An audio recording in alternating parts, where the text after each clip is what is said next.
Sarah gradually realized that her leadership was becoming more difficult as more and more of her employees no longer worked side by side with her in the office.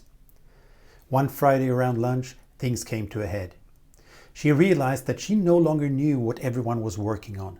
Her team mostly seemed to finish projects that they had already started, but starting new projects was becoming more and more of a challenge. Plus, everyone she'd spoken to that day had wished her a pleasant weekend. And it was only 9:30 on Friday morning. Just what was going on here? So, on Monday morning, she convened everyone for a meeting on Teams. Everyone stated what they were doing right now, and everyone found out what the others were doing. They then agreed to have another meeting next Monday, but already on Thursday morning the team asked for another video meeting. And everyone took turns to say what they'd been doing the day before and what their immediate plans were. Suddenly, everyone knew what the others were doing, and everyone was able to take more initiatives themselves. Sarah also committed herself to call her direct reports every day. At first, the calls were long, but after a few days, the calls became short calls to both coordinate things and do some small talk. These calls boosted energy and set direction, allowing Sarah both to share information and to transfer information between her employees. Everyone felt better now, but they still had a challenge to get new projects off the ground. And all cooperation took a very long time, since everyone continued to talk to Sarah instead of directly to each other. But after a while, her employees started working together independently on certain tasks. This kind of direct collaboration took a huge weight off Sarah's shoulders. She was no longer the congested node between all lines of communication. And the team started to come up with new ideas again.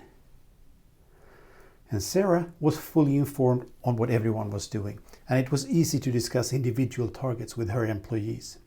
On Fridays, she would discuss targets for the upcoming week with everyone, and at the Monday morning meeting, everyone presented their targets to the team. This brought the group closer together. However, following up was still a problem. Sarah found that part difficult. She tried to cheer on her employees, to address their concerns, and to highlight their successes. Yet, how much should she try to control?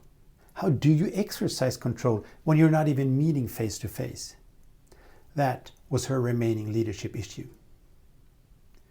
Regardless, after a couple of weeks, she felt that she controlled her own work better than before. She realized that she'd acted by instinct and just tried to tackle the problems she could see there and then.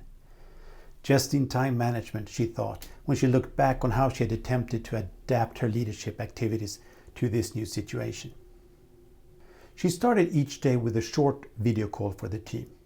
This built structure and helped everyone to get going in the mornings. She called her staff on a regular basis. Each call created energy and helped remove some of that anxiety that exists in remote leadership situations.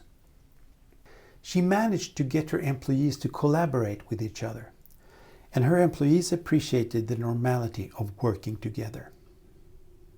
She and her employees discussed short-term targets on a weekly basis. Simply sharing targets helped to strengthen their sense of cohesion and made them feel like a team again. She tried to balance control with a lot of encouragement. This was made possible because she had so much contact with her employees. There was time to do everything. When Sarah stepped back and looked over her setup, she realized she'd created her very own model for remote leadership.